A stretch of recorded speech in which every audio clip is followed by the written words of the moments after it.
Well, today we are planting some fall food plots in the south. It's September 9th. It's actually pretty warm today. It's about 88 degrees. We have a small chance of a rain coming for a cold front that was supposed to push in. It actually didn't make it to us, typical for Arkansas. But we're going to go ahead and plant some seed, some annual stuff for the fall. And hopefully this all works out. I'll show you. We're actually going to plant, I think we actually have 4 or 5 different food plots, small food plots that we're going to plant. And we'll kind of go over the seed that I'm using and kind of how we do it. But it's going to take a while, so I want to get started. So this particular plot, as you can see, is just a little small plot. It's really a kill plot. We've actually got a stand set up right here. My wife and my daughter, the ones that get to hunt it a lot. Got a lot of great footage of deer from this area. Got a big clover field down behind, and we're actually going to add an additional food plot on past that down by a pond. So it's kind of exciting. It's hot. I don't like it to be hot. I like it to be cool when I do this stuff, but we finally got a good shot at rain, and the forecast shows that, 10-day extended shows no rain after the next couple of days. So we're going to try to get all this seed in the ground, and hopefully it all works out. So for this particular little spot, I want something that is real easy to grow. Not the greatest soil here. We're up on a kind of a higher spot on a rocky area behind us. So what I want to do is just get green in here, and there's nothing better for green than rye. And when I say rye, I mean rye as the cereal grain, not the grass. You don't want ryegrass in here because you'll have a mess trying to get it out later on. So fixing to plant this in rye. We're going to throw some triple 13 down and see how it turns out. I like to use these bag style seeders.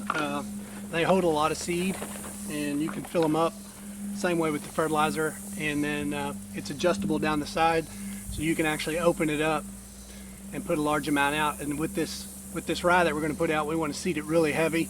We want to go for the kind of like the carpet look more than we want height on it. So we're going to put this seed in here really thick, and then we'll come back later and actually kind of drag over and put a little dirt over the top. But again, rye is one of those that you don't have to have great pH. The conditions don't have to be perfect, and a lot of times this will grow really thick and green. So that's kind of what we're shooting for today.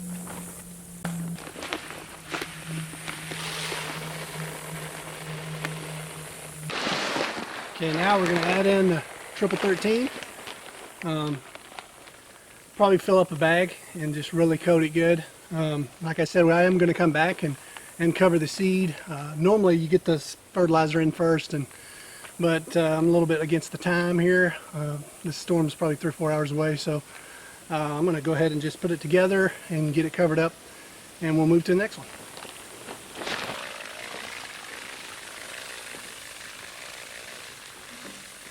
Hopefully this spot here is one of those spots where we're trying to coax the bucks out a little bit early before dark or after daylight in the morning. Maybe getting something to eat before they go to bed, or grabbing that first snack before they hit the big food source in the back there. So hopefully this works out. This is one of my daughter Lexi's favorite spots. She's had some great encounters here, but has yet to get it done with the bow, and she's got a new crossbow this year, so she's really wanting to see if she can get it done. But all right, so let's move on to the next one. What we're going to do is we're going to put some winter wheat out. My pH is a little better here. It's had plot here in the past, so same principle. We're going to seed the winter wheat really heavy and try to get it complete ground coverage. Like I said, we don't want height, we want carpet. So the more seed you put in there, they compete with each other. They don't get as tall, but it's thick and it's carpet style. So we're going to do the same thing here. I'm going to get started on the fertilizer, get that put out, and then we'll get the seed on top of it.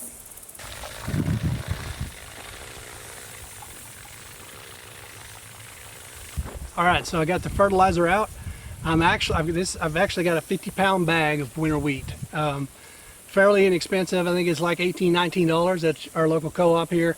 So it's a pretty inexpensive food plot. You can get a bag of triple 13 and throw out like I said, my soil's in pretty good shape. I know my pH is pretty close, so not a ton of fertilizer really needed for winter wheat in my experience. Now, with that said, I don't claim to be any kind of expert at this. I just know that I've been planting food plots now for 20 years. I am a huge clover guy. I've had imperial whitetail clover for years. And in the last probably 10 years, I've really focused on adding cover and adding in those annual food plots. So with that said, I'm going to put an entire 50-pound bag of winter wheat on this about quarter-acre food plot here. So I do recommend getting somebody to help you, loading this stuff by yourself and getting it all spread by yourself. But, it's kind of odd. Every year, when this time comes, everybody's busy. The kids are at school, my wife's working, so here I am. I get to do all this by myself, but I love it. I enjoy making things grow, and the hope is that this rain does come. We don't get back up too hot. We want to stay in the low 80s. Excuse me. It's been in the low 90s here. We want to still stay in the low 80s, get some moisture, and then that temperature continue to fall, so that this stuff is successful. It can fail. It has failed for me. I've planted in the 70s with a good rain. We get this hot weather coming in for 90 degrees. Everything's green little shoots, and it smokes it all. So, but the thing that's nice about the annual stuff is it's inexpensive for one, and you can always come back and replant it, and it will usually do just fine. I've planted stuff almost up to October after a failure. So with that said, this is my shot. If I miss my shot, I'll take another shot. And I've got $60 in seed and $40, $50 in fertilizer, so not too big of an investment. However, that is good money, and I don't want to lose that money, but I do know I can come back and reapply if we need to. So once the ground's been prepped like it has, fortunately I got used to a tiller, and I can really get the ground prepped good, so there's no weed competition or anything like that. So we're going to get it planted. These are really nice. For years I used the little handheld turns, and they take a long time. There's a little wear and tear on your neck, but really a great way to put it out. And again, with the lever on the side, you get to actually control the amount of seed that you want to put out. And with the rye that we did first and the winter wheat now that we're doing, we can really put it out heavy. So I'm not too much worried about overseeding it. If we were putting out like brassicas or something like that, we would have to really choke it down to put it out lighter, because brassicas actually compete with each other when they grow. So this winter wheat and the rye, more the merrier. If the seed is 70% successful of what you got on the ground, it's it's going to be super green. So that's what we're shooting for. We're shooting for a really green food plot, making the hunt experience good for whoever's going with me, or my wife, or my daughter, or just whoever it might be. But at the home place, my wife and my daughter reign supreme here. My daughter's already called the bucks that she wants, so the rest of it's just kind of got to sit back and let her do her thing. But I love it. I wouldn't change it for nothing. I get to hunt elsewhere most of the time. I mean, in some cases I do get to hunt here, but I just enjoy it, and I enjoy my family being involved. So if you're big hunters and you got wife and kids, try to take them with you. Try to get them out there. Obviously, they don't want to do the hot and nasty work like what I'm doing, but they sure like to sit in that stand when there's deer everywhere and enjoy that with you. And if you're lucky, you get somebody to hunt with you from now on. So anyway, I'm gonna get the rest of the seed put up. All right, we're at food plot number 3. This is new. If you can notice, I don't know if you can see it or not, there's a pond right behind me there that we actually put in for wildlife a few years back. What we're doing is we've come in here and we've had a big area cleared so I can put in a big pond so I can actually fish off of it and maybe try to get some big bass in here and have a lot of fun that way too. So excited about this new spot. I like the way it looks. It's got a lot of cover. Water sources there. It opens up into this big pocket, which I'll show you, and I've already got a tree picked out to be on with a north wind, so that one of them bucks that are a little scared to come out in the big open food plot, the clover field, you know, can skirt this edge and still get a chance at him. So excited about this new plot. What I've decided to do here is we're gonna put out our triple 13, and then we're going to actually go back with the rye. A lot of trees here, a lot of cover, so we're going to seed this really heavy in rye. It has never been planted here. It is on the lower side, so that the ground is pretty good. I'm going to hit it with some triple 13 and some rye, and we're going to do nothing else. I'm not going to lime it. I've never did soil tests here or anything, and we'll just see how it does this fall. So that's what we're headed to do now. It actually stops right here, and I've left about 2/3 of this that I'm not going to plant, and the idea is that my tree is actually right here, tucked back in there a little bit, and I want to pull them animals up here to get within bow range. So that's the idea behind it. Again, it's a new spot, never hunted this actual spot, so kind of excited. Anything new at home is fun. Plus, you know, it gives everybody some options about, you know, where maybe they can hunt. So the idea is to pull those deer forward so that we can get them in bow range. So hopefully this one works out.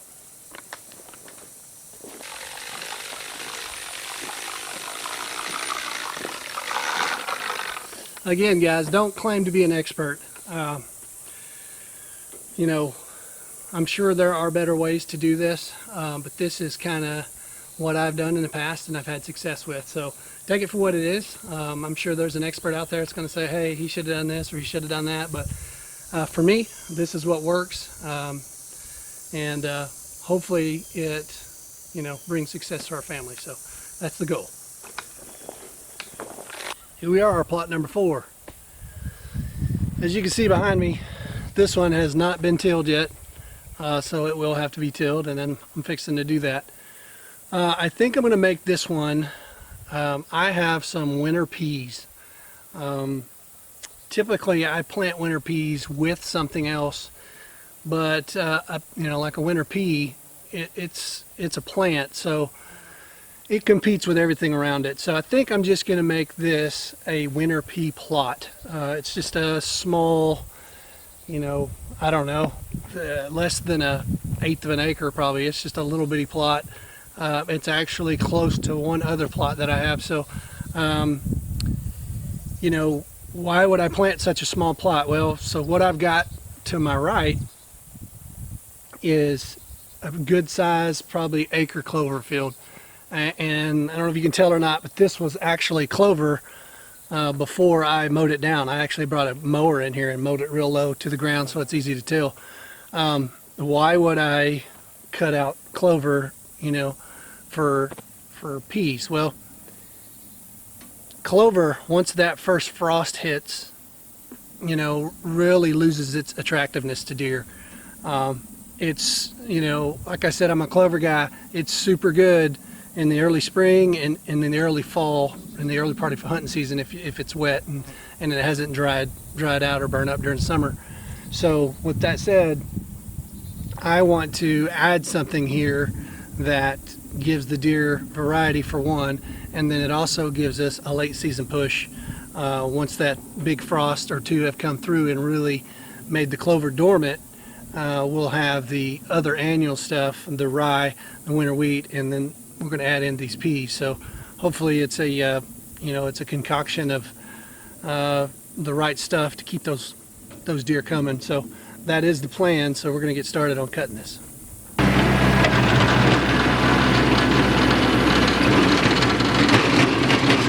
I realize not everyone has access to a tractor and a tiller like what I've got access to here. So you can do this with you know, an ATV disc pulled behind a four-wheeler. You know, you can borrow a tractor, or, you know, I used to have a disc. I did not have a tiller in the beginning, and man, oh man, what difference a tiller makes. It takes a lot less time to get the dirt like you want it with a tiller. I mean, I had a large disc, I had a small disc, and I would spend tons of time cutting it up with the disc versus using a tiller. So yeah, tillers are definitely recommended. Obviously everybody doesn't have tillers, And obviously there's other ways to plant. You don't necessarily have to get to dirt. You don't necessarily have to break it up this good on some seeds. If you can just get the ground opened up a little bit with the rake, you know, a lot of times you can make these small plots. And if you'll notice, that's what I've planted today. It's all been small plots. You know, my primary big plot is a clover field, and that's what I've had for 20 years. And so what I'm trying to do is get a bunch of small plots in and around that area that are attractive to deer, you know, in the actual hunting season. So with that said, I'm going to get back on here and get this finished. All right, there we have it. One thing nice about a tiller is you can really take the dirt to a fine level, which is what I prefer. With these fall plantings like this though, these annuals, it's not that big of a deal to get it back to kind of, you know, you don't have to get it to this position. This is just where I like it. I'm an old clover guy. Clover's real tedious, seed bed, pH, everything about it. So I probably over-tilled this. It's not something you have to necessarily do. Like I said again, if you'll just break up the ground, you know, and get some dirt back over it on these peas, it's usually going to take off okay. So fixing to hit it with triple 13 and put the peas on there. So these are the peas. I got them at my local co-op. They're actually called an Australian pea, which is a winter pea. This little plot here, I'm going to seed it pretty heavy, just because there's nothing else going to be in this plot. Now if I was putting this in with wheat or something else, you know, I probably wouldn't go as heavy, but since it's just going to be the pea, I'm going to seed it pretty heavy. So we'll see if we can get it covered up.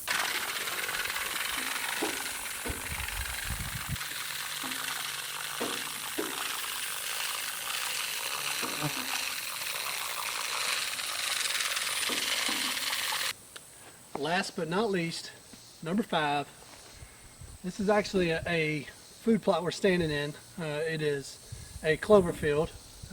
It's been here for a long time. We have a stand back behind here, and we overlook this, and we call this the corner stand because back in the back there is actually the corner of my property. So as you can see, we got some tilling to do. We got it mowed short, and what I'm going to do is I've actually got a rectangular plot that we're going to do a mixture in, and then the little jaunt to the back there is actually going to finish up those peas and the little bit of rye that I have left. So let's get it cut up. It has been a long day, a lot of work, but one plot to go to get it finished.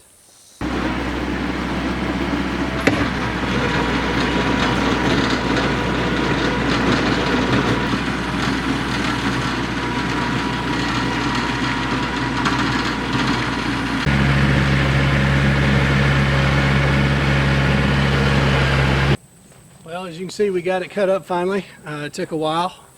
The ground was actually still pretty hard, even though we've had, you know, about a week or so ago, we had a torrential, like 8.5-inch rain. So anyway, we got it cut up good. I'm going to go ahead and get the fertilizer out, and then we'll get it seeded.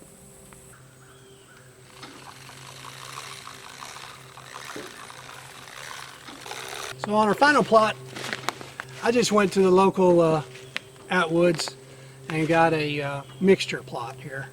It's got a little bit of everything. It's got some rape and turnips, ryegrass, buckwheat, kale, chicory. So I just want a little bit of everything. You know, the thing about these is, you know, they put all these seeds together. Well, a lot of these will actually compete against each other, and they may not produce too well, but it will give you a variety in their food plot. So this one's going to require a smaller unit to actually put these out because there's a lot of small seeds in here. I've got a setting on this one. You can see this thing has been used till death. It does have a small setting on the side from 1 to 5. I'll probably start out at about 2 and just see how we're covering. We want to cover the rectangular portion of this and leave that, the jut out at the end down there is where I want to finish up the little bit of seed I have left of the rye and the peas. So let's get this put out.